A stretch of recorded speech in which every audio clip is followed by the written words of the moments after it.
Sveiki, visi gimę po Vėžio ženklu. Pasižiūrėkime periodą nuo kovo 10 iki kovo 16 dienos, kas jūsų laukia. Patarimas, ko vengti ir savaitės perspektyvos. Patarimas jums.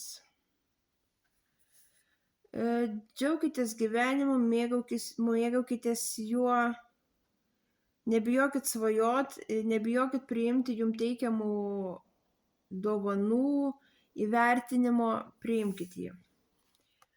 Ko vengti? Valdykite savo temperamentą, neleiskite savo emocijoms labai greitai ir staigiai veikti. Tiesiog susivaldykite. Ir perspektyvos ateinančios savaitės, tiesiog atėjo laikas sudėti visus taškus ant i, užbaigti tai, kas jau jums neneša jokios naudos, netgi jums galbūt ir kenkia, atima iš jūsų energiją. Tiesiog užbaikit programas, kurios jau jums nebereikalingos.